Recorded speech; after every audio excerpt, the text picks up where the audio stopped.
Welcome to Garden Tour Saturday, and yes, I know it's actually Sunday today. We are going to check out mostly the vegetable garden today because I didn't really show that this week. If you're new here, my name is Lisa and I make gardening and nature videos on YouTube. And sometimes you find all kinds of other videos in my shorts section that are sort of related but might be a little bit different, such as my love for insects, among other things. So let's get into the garden tour for today. This is actually a collab on YouTube with Grandma Sandy, who created it, Suffolk Susie in New York, Patricia N. Cube, Pat's Garden Life, she changed her name. She lives in the southern United States, and Barb Daly, Rural Life in Washington State. So let's get started. My crow friend, if you've been following along, as soon as I came out here, was already greeting me, but has flown off. I have had this feud going on with the crow.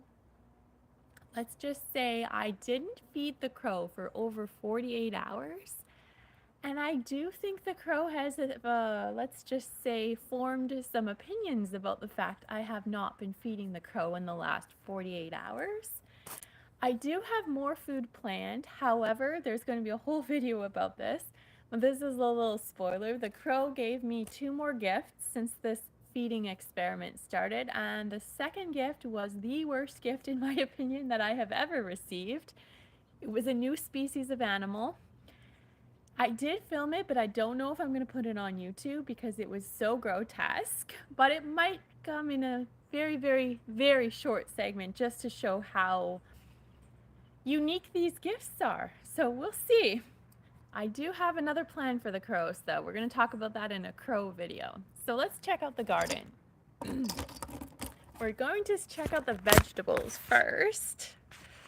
This is my sheep manure bed that was created this year, and it's been a little while since you guys have seen it. It's really taking off.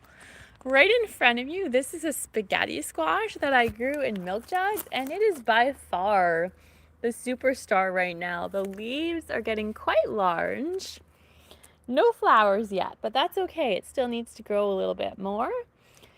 And this was another spaghetti squash that I was growing in the same milk jug, and for whatever reason, it's not even close to the same size as this guy. So that's kind of interesting. Same with this one over here. Actually, no, I take that back. These were my mystery squashes from the milk jug where the label rubbed off, and I actually don't know what they are, but they're doing pretty well.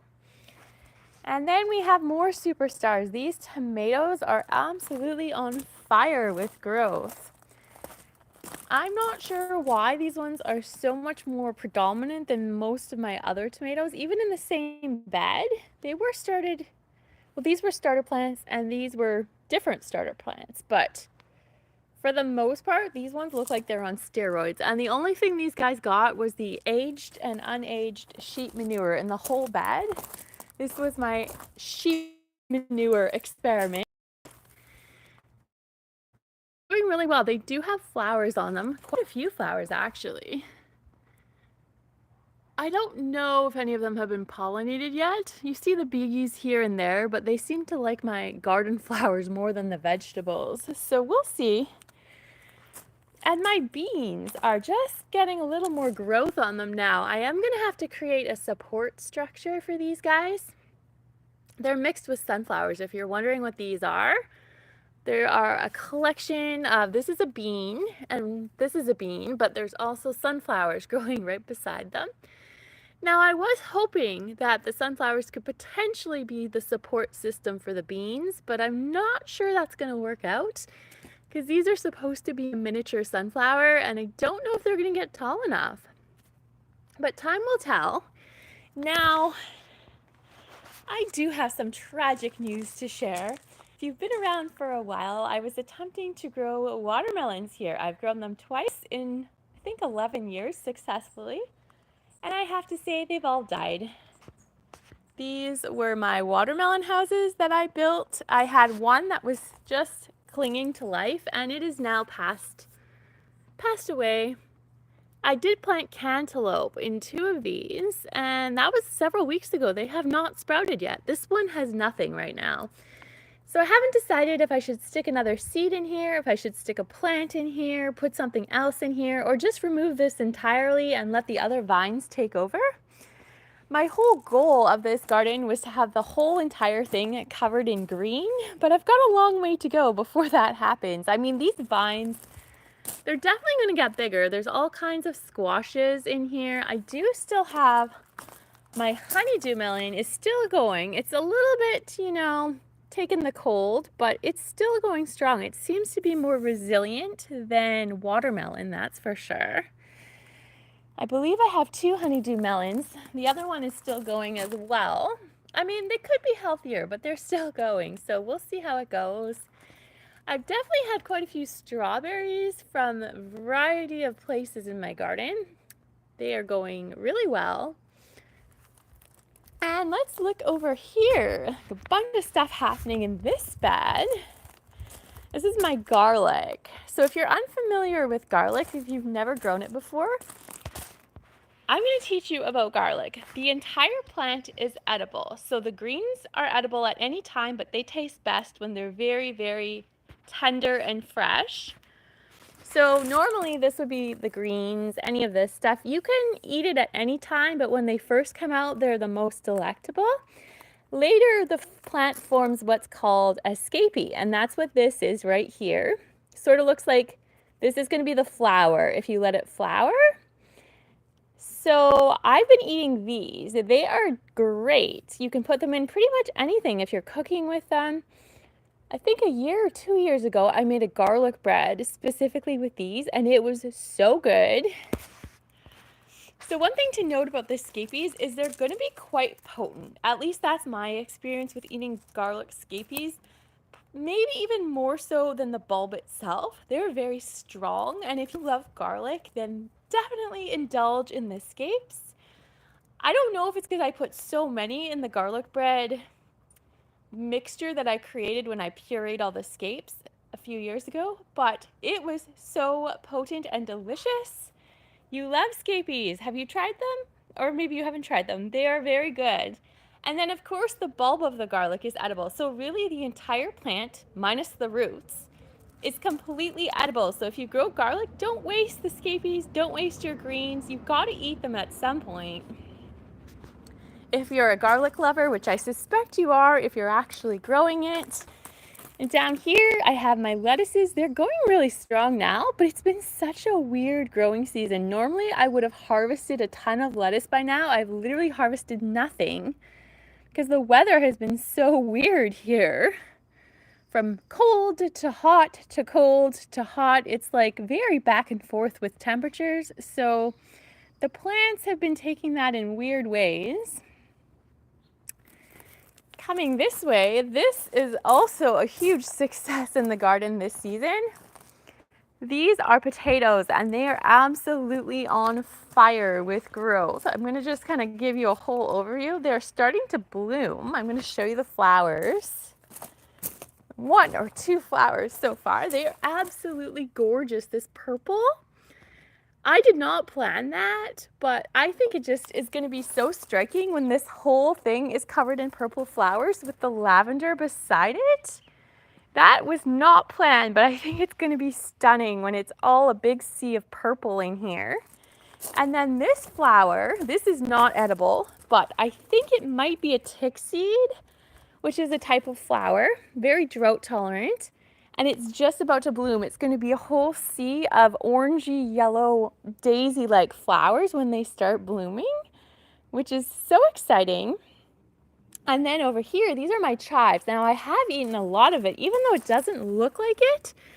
I actually eat the flowers more than I eat the chives themselves. If you've never tasted a chive flower, I highly recommend it. I'll do a taste test for you. I eat these all the time. I actually recently have mostly been eating them in my wraps. Sometimes I cook with them, but literally the whole thing is edible.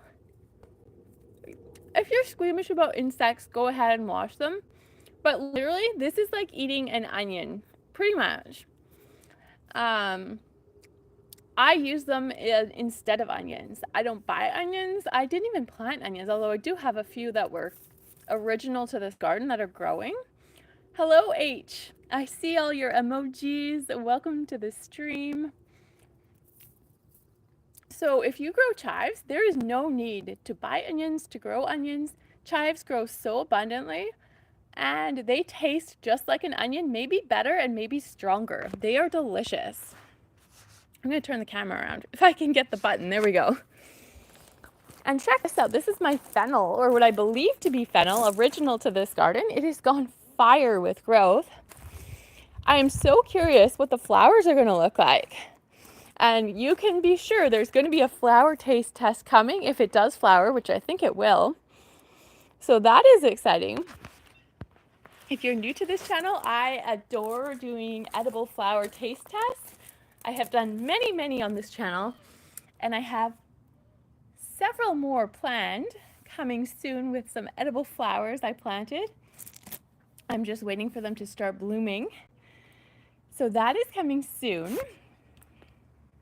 Actually, speaking of that, we should taste test some, I was going to say my roses, but I don't have enough blooming yet. When I get a few more flowers, we're going to do some rose taste testing. If you're new to edible flowers, roses are one of the many edible flowers out there. And what's really cool about eating roses is they all taste different. Now, if you were to eat pansies, from my experience, pansy flowers all taste the same. You can have a purple, a red, a yellow, a white. The flavor is the same. But when you eat roses, the flavor's way different from rose to rose. Some of them are very mild, some of them are very spicy, some of them are more tangy, all kinds of different rose flavors out there, which is quite different than many other flowers. So I cannot wait to share when I get enough rose buds and enough rose flowers. I'm going to do some rose taste testing. Did it at my last garden, and this is a whole new set of roses for me to taste. So that is so exciting. Very pretty and edible. How long did I have this garden for?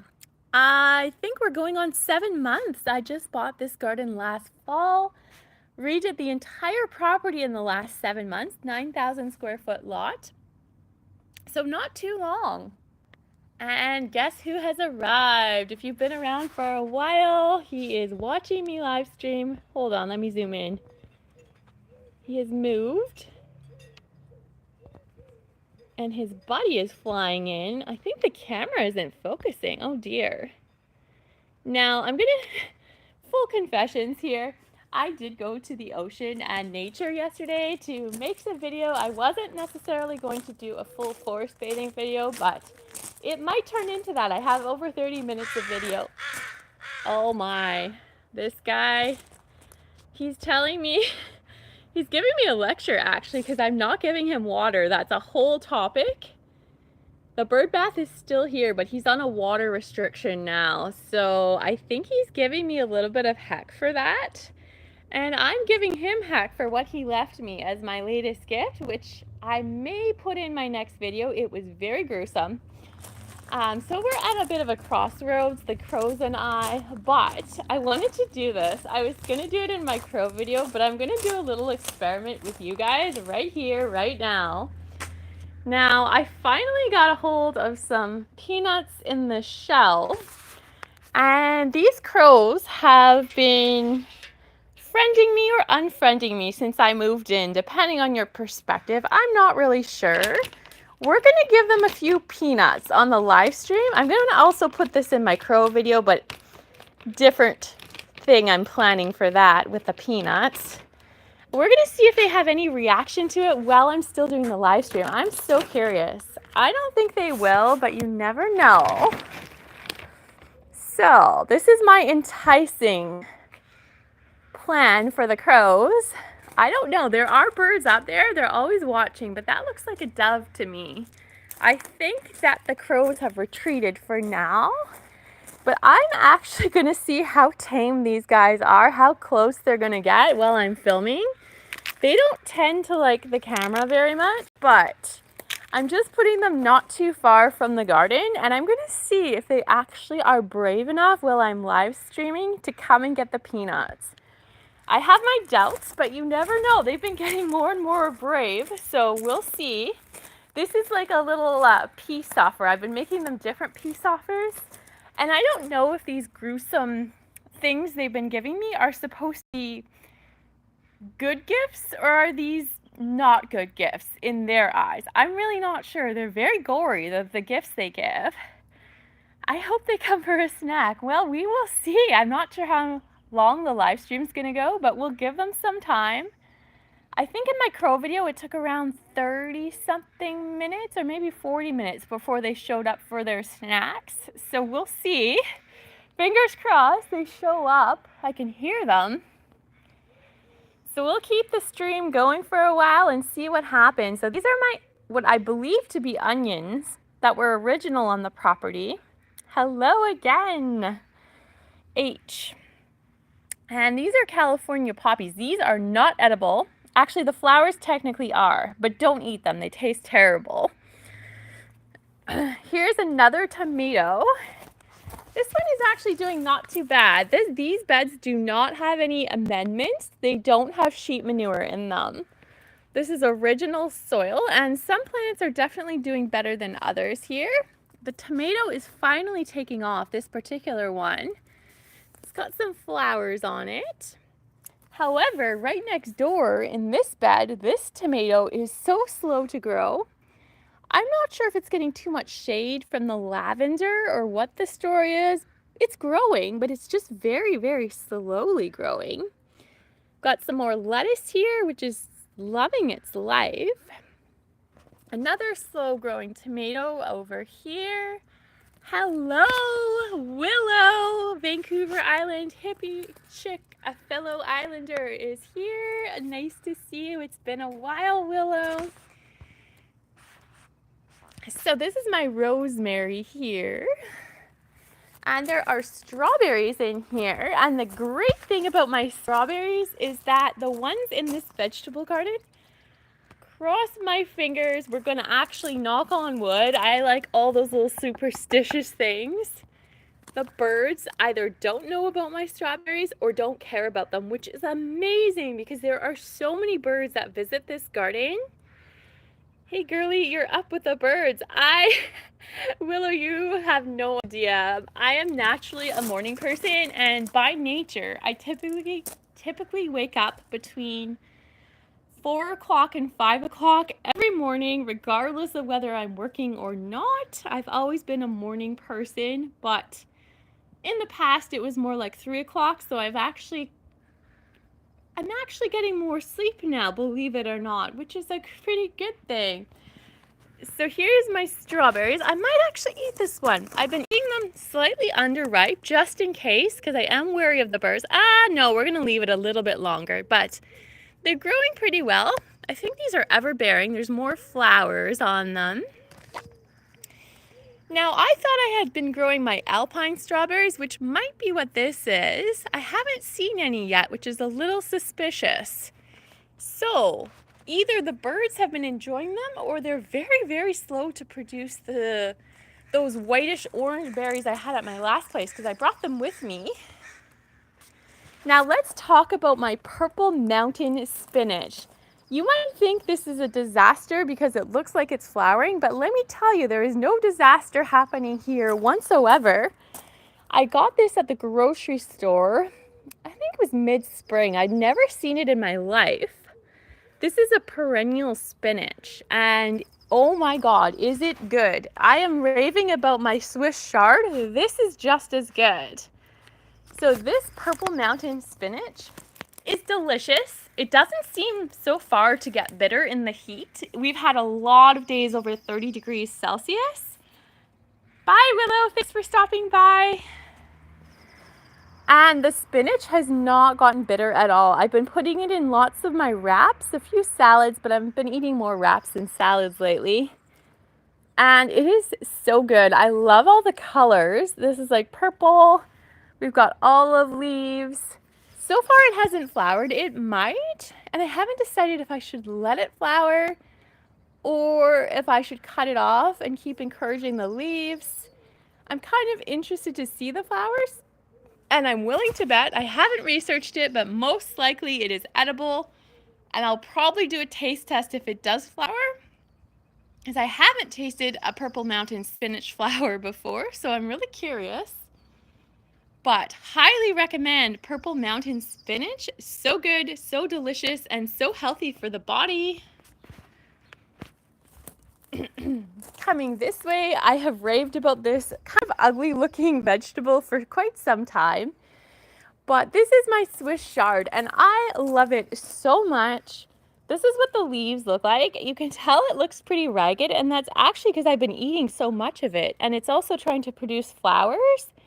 Now, I have cut these off a few times because I am trying to encourage a lot more leaves, but this is why I love Swiss chard so much. Now, if you look at this, if you've never eaten Swiss chard before, it's very much like romaine lettuce. The texture is like romaine lettuce. The taste is like romaine lettuce. And it is so delicious. I eat it as if it was a romaine lettuce. And it just keeps producing and producing. I never planted these. They were actually original on the property. I did eat them a little bit throughout the winter and fall. And I highly, highly, highly recommend Swiss chard. This version is called a rainbow Swiss chard. And it is just so good. You can saute it. It's kind of like, the stem is like a celery and the green is like a romaine lettuce. It is just so good. I cannot say enough good things about this plant.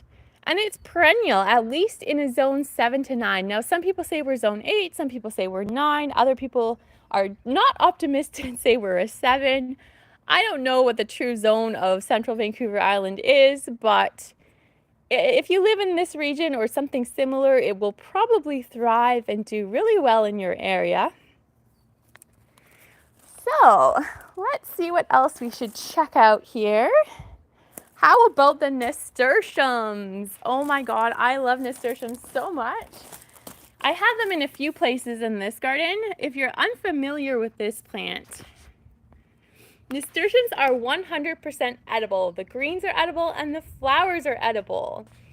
So if you like spicy greens, if you like arugula, if you like a little bit of heat or tanginess, spiciness, this is the plant for you. Whether you're putting it in a salad or you're eating it raw or a wrap or something else, such a delicious, delicious plant.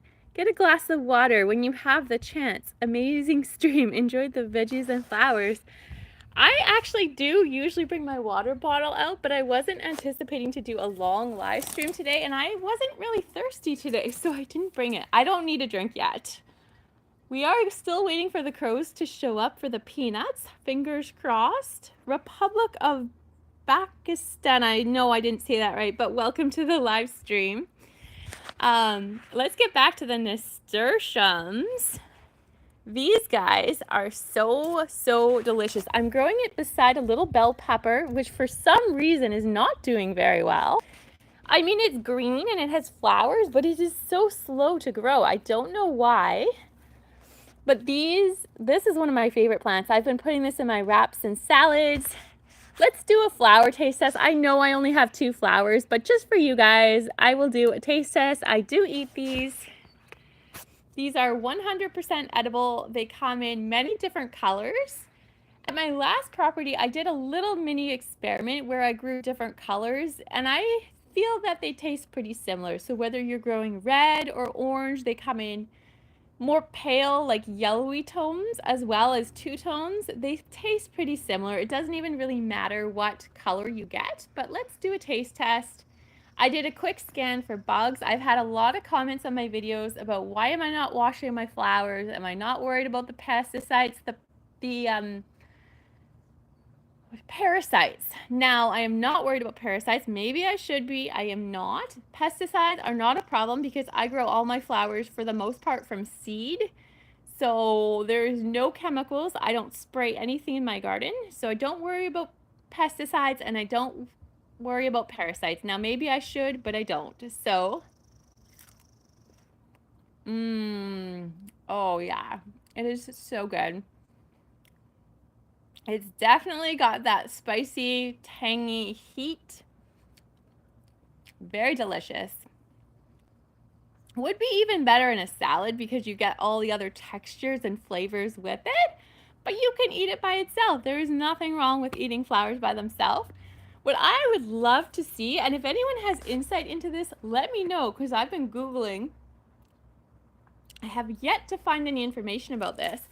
I would love to know more about the nutritional value of flowers. Now, I'm not a dietitian, I'm not a nutritionist, I am not a flower expert by any means. I haven't studied horticulture. I am a nurse actually, but I have a feeling there is so much nutrition in edible flowers, and I don't know why there's not more research into this. I have Googled it in many different ways. I can't find much information about the nutritional value of edible flowers. Hey Fragrance, welcome to the live stream. We're doing all kinds of stuff here. We're talking about edible flowers, checking out the veggies, put out some, let's say, treats for the crows this morning. We're waiting to see if they're gonna show up on the live stream. They do often. And that's what's going on here. I'm on Vancouver Island if you're new here.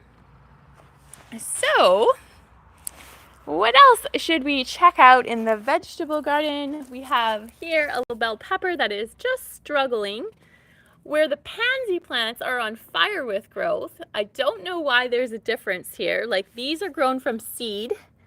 This was a starter plant from the grocery store, and it is struggling. So I'm not sure what the difference is, but these guys are clearly more happy than this plant.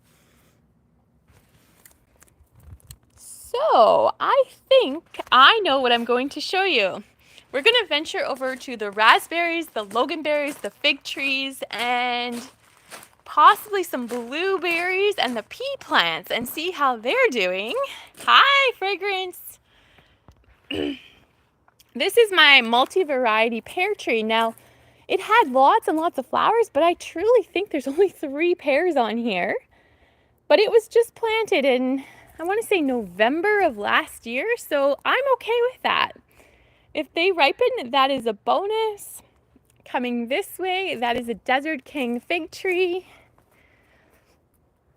And there's only 1 fig on here. I actually think my crow friend had the second fig. I'm not 100% certain, but there were 2 figs on here at one point.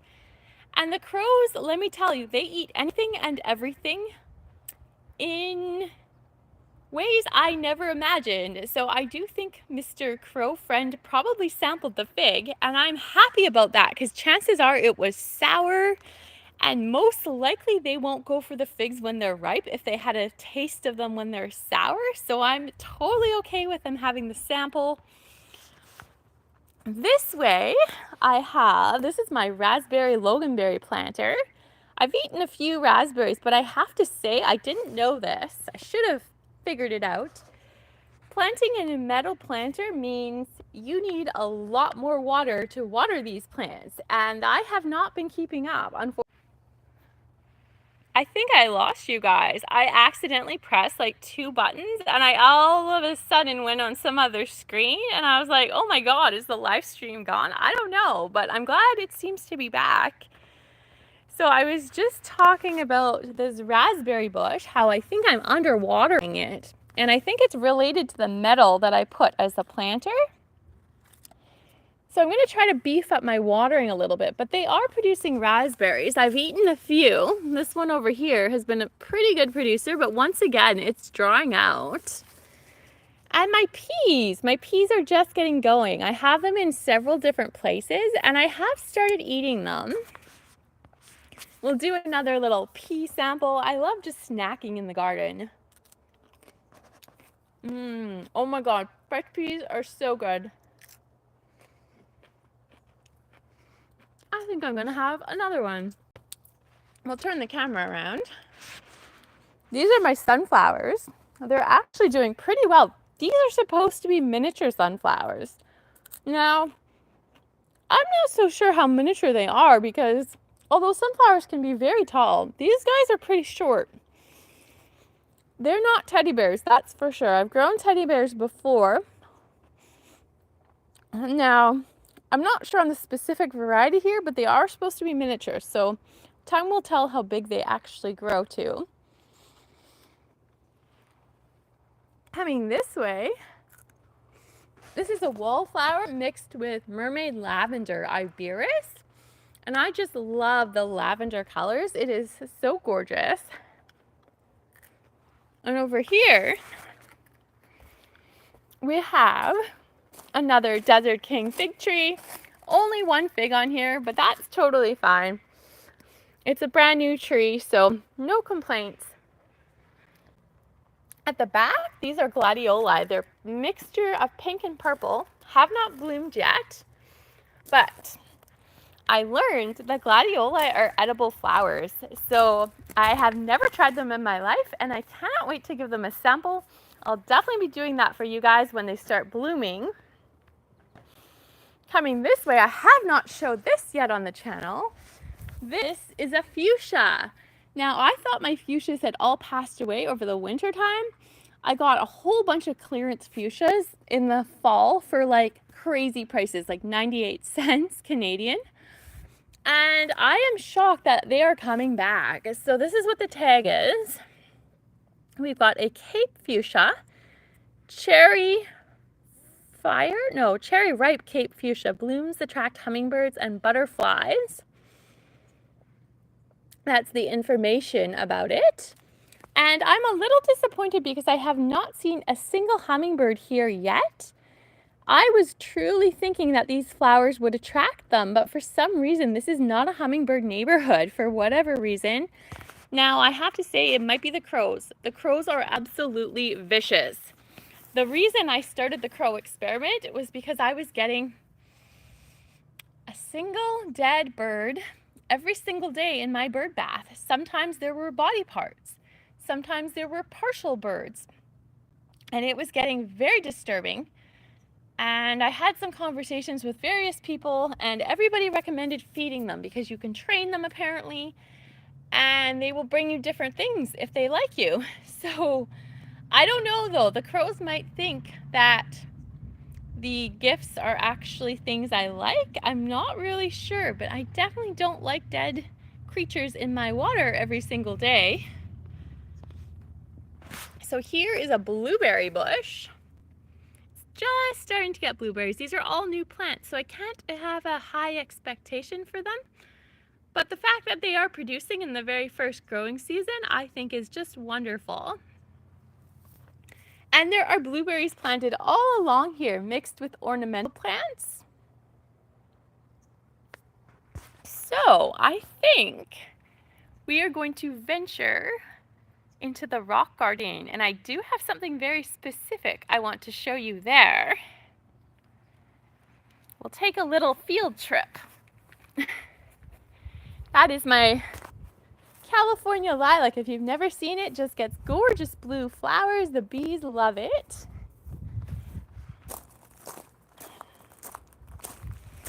So if you're in the comments, tell me which country, which part of the world are you from? Are you Canadian, American? Are you from South America, the Middle East? Let me know where you're from. I'm always curious where the viewers are from.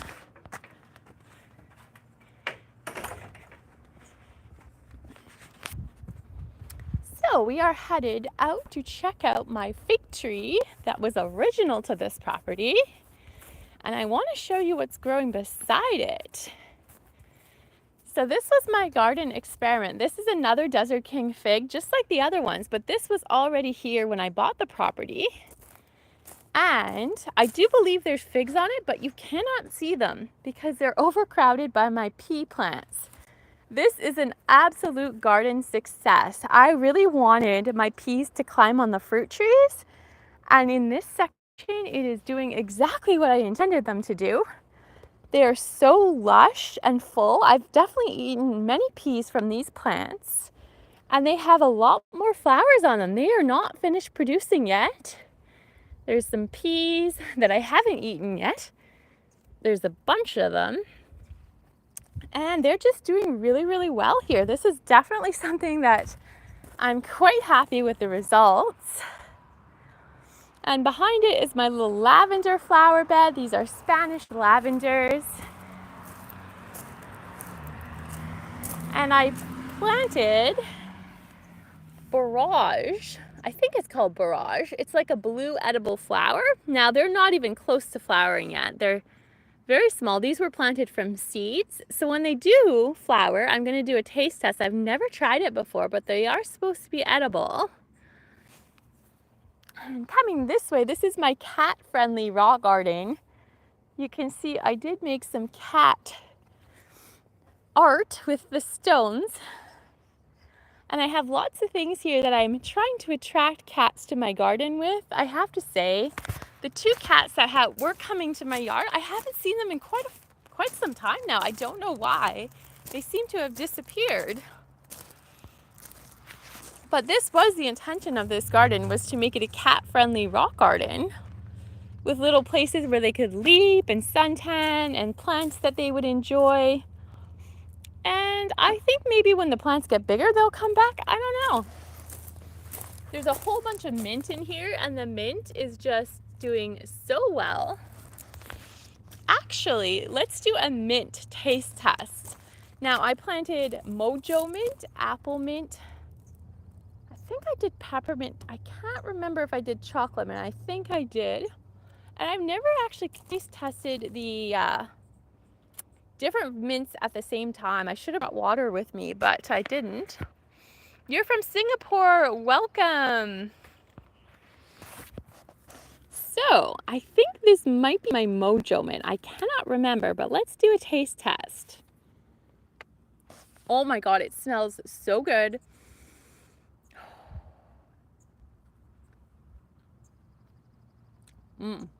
Holy. Okay. I think it's mojo mint. I have tasted mint like that before. I have tasted mint before, but that is a interesting flavor of mint. It's not bad, but I'm getting mojo vibes. I think this would be more alcoholic beverage kind of minty usage, if you want to say that.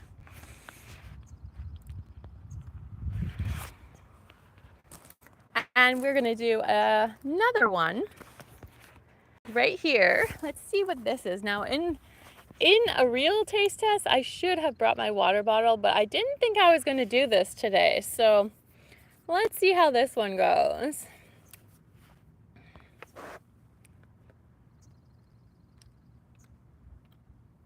Oh my God. I'm wondering if this was mislabeled. That does not even taste like mint. I'm actually not going to show you, but I spat out some of the leaves. It looks like mint, but I'm not sure that really is mint. That does not taste like mint at all. I don't know what it tastes like, but there was no essence of mint. So that's a little frightening, but very strange, because it definitely looks like mint and the label said it was mint, but I don't know what it is. It definitely didn't taste like mint. Yeah, so I'm glad I didn't swallow that. It's baby mint. Well, it might be, but why doesn't it taste like mint? It doesn't taste at all like mint. So this one I think might be chocolate mint. I've definitely tried chocolate mint. Mint flavor comes in later. You could be right about that. I'm not sure.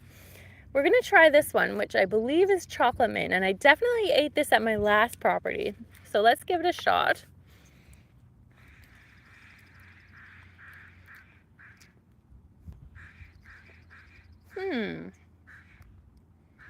I think you might be right, actually, because the flavor of the chocolate mint is not what I remembered the chocolate mint to taste like at my old property. So maybe I just need to get the plants more mature before I do these taste tests. I think you're onto something. Maybe the flavors don't come out until they're a bit older. I hadn't considered that, but thank you for the information. Great insight there. These are mint too, but after the first 3 taste tests, I think I'm going to stop with the mint taste testing because they are not tasting the way I expected the mint to taste. So we're going to hold that thought maybe for a few weeks or a month and see what they taste like in a month from now. But for now, only the first one had mint flavor and the other one, not so much. Your garden is going to be full of mint by the end of the season. You are probably correct about that. I have grown it in the past and it usually takes over, and I'm hoping it does. So let's check out the apple tree. I have shown this a few times on the channel. I think it might have been one of my last live streams where I did some thinning of the apple tree. There are a lot of apples on this multi-variety apple tree. And I did, as I said, I started thinning them because this tree is way too small for the number of apples on it. Even after I've already removed, I'd say at least 30 to 40 apples, maybe more. And there's still so many that I need to, all these little apples should really come off because the tree will not be able to support this much weight going into the maturing season soon enough. I've made that mistake in the past with fruit trees, and I don't really want to make the same mistake again where I don't take enough apples off. Or plums. I did it with a plum tree before too. It's just so hard to decide which ones. Usually if they come off easy, that's my first test, but if they don't come off easy, it's harder to make that decision about removing them. Like that one actually pulled off pretty hard, but still needs to come off.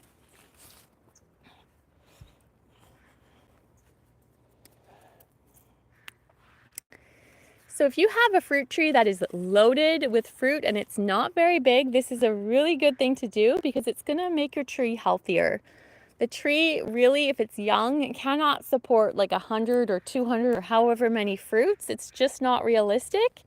The tree will literally physically break from that much weight when they mature. So it is actually an important thing to do if you want to keep your trees healthy when they're young. Now, as the trees get older, it's more of an optional thing, but you'll get bigger apples if you actually thin the fruits out. I know I've talked about it before, but I don't think I can say it enough because I know some people just haven't heard this before, and it is important information if you have fruit trees.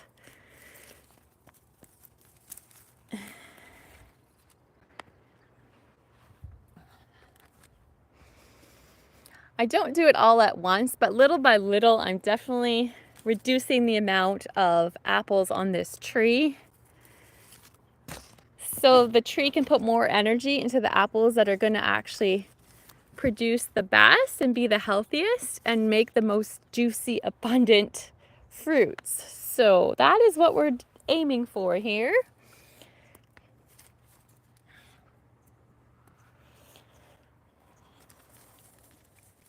Now that one's a little tough. I think I'm going to leave it.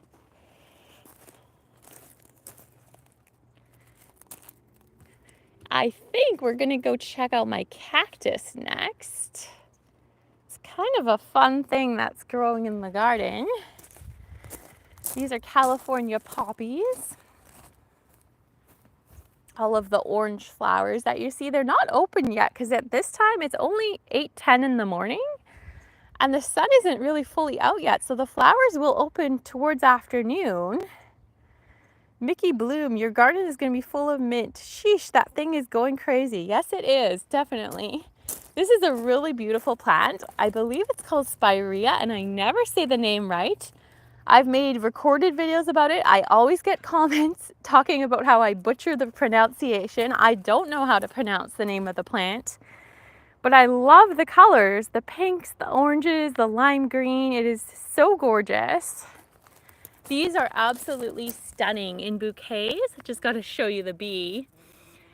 And I dried them actually at my old place. I had the same plant but different variety with different colors, and they are so beautiful. The flowers dried will last a very long time. Coming this way, we're going to check out that cactus I was telling you about. This is absolutely incredible.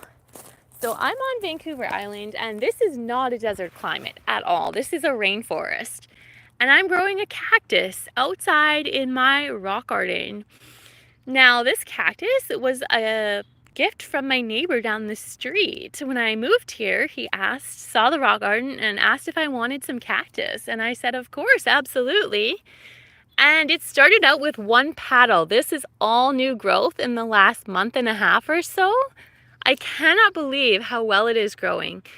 So apparently he has a bunch of cactus growing in his own garden, and he just likes cactus. And the cactus is very happy here, which is incredible. Never in a million years did I think I could grow cactus outside in my garden on Vancouver Island. Like, this is crazy. So the moral of this story is you don't have to live in a desert climate to grow cactus. You can live in the rainforest and it'll still grow. Coming this way, this is a New Zealand flax. Now, I planted a whole bunch of these in the rock garden. I got a very good deal in the fall. They're beautiful plants, but unfortunately many of them passed away in the wintertime. But this particular one is doing very well. I love the striking foliage. That's what the plant is famous for. So I'm waiting to see what it's going to look like when it gets a bit older. I think it's just going to be so gorgeous out here. At the back, I have a windmill palm tree. And it is loving its life in this rock garden. It gets so much hot, dry sun here. And I decided to move it to the rock garden. I thought it was a better choice for this particular plant.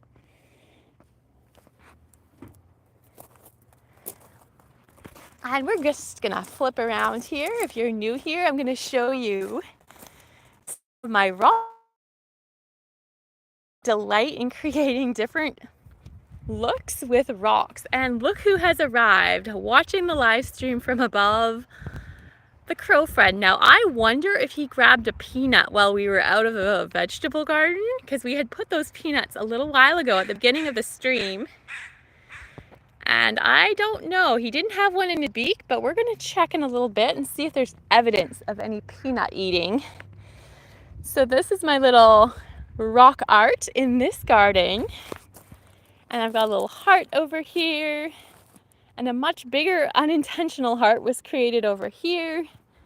And there are flowers, all kinds of flowers planted in these hearts. You can see they're starting to grow. Now, some of them I grew in milk jugs, and I don't remember the names, and other ones are wildflowers from several wildflower mixes. So I think it's going to be so crazy to see what it looks like when all these little flowers grow up and start blooming. I cannot wait to see what colors they're going to be and what textures. It's going to be such a surprise. There's a few of my African daisies still blooming over here. You can barely see the flowers because it's so early in the morning, the flowers are not open yet. But they are really pretty, and I did grow them in milk jugs. It's the first time I've been able to grow African daisies here. I tried before unsuccessfully. So we're gonna go back over here and check out some other stuff in the rock garden.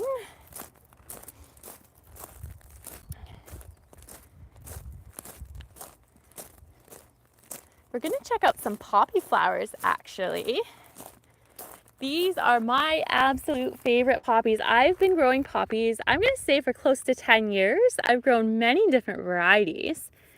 And these ones are my absolute favorite. The colors are a little bit faded now. They were a dark purple, wine colored, mixed with pink fuchsia. And now they're a little bit lighter, but I don't care. They are still so gorgeous. I don't know the name of them. If any poppy experts are out there, let me know the name of these poppies because I'd really love to know. Now, I have another surprise that is about to unfold right here, and I'm so excited.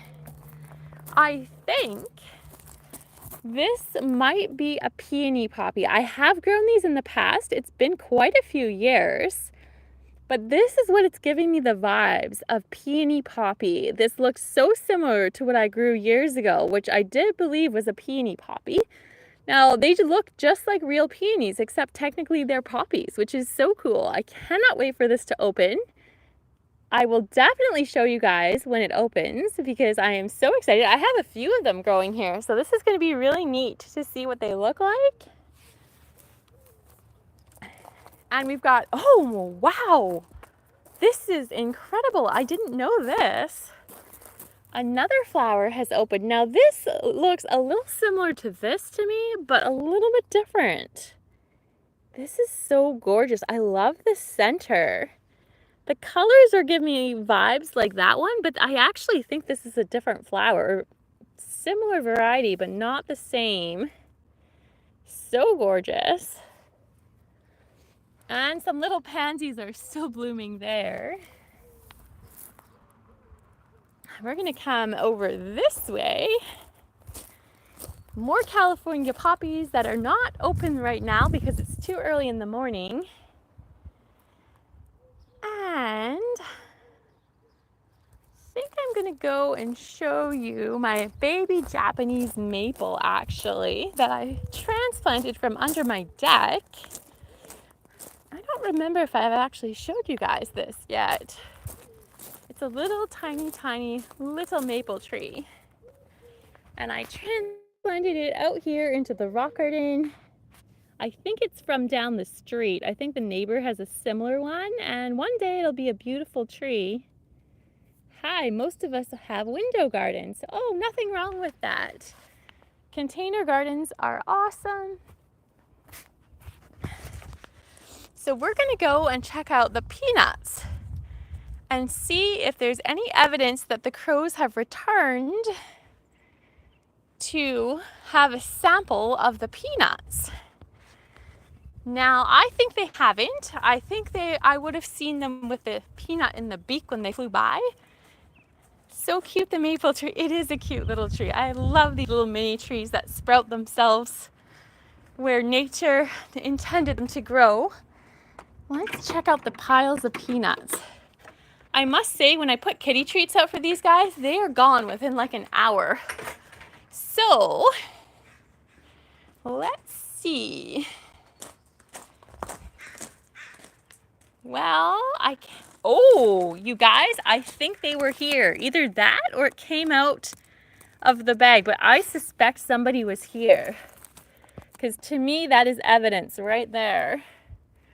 These guys are very sneaky. That's all I can say. They're extremely intelligent and very sneaky. And I do think somebody stole one or more peanuts while we were gone. So that is all for my live stream for today. Thank you so much for joining in. I'm going to make another crow video very soon. I have something else up my sleeve. Another negotiation that I am doing with these feathery creatures, and we're going to see how this goes. I did film that gory thing that they gave me. I may or may not put it in the video because it is very gory. Or if I do, it's going to be very short. But thank you for watching. I hope you have a lovely weekend, and we will see you probably later in the week. Bye-bye.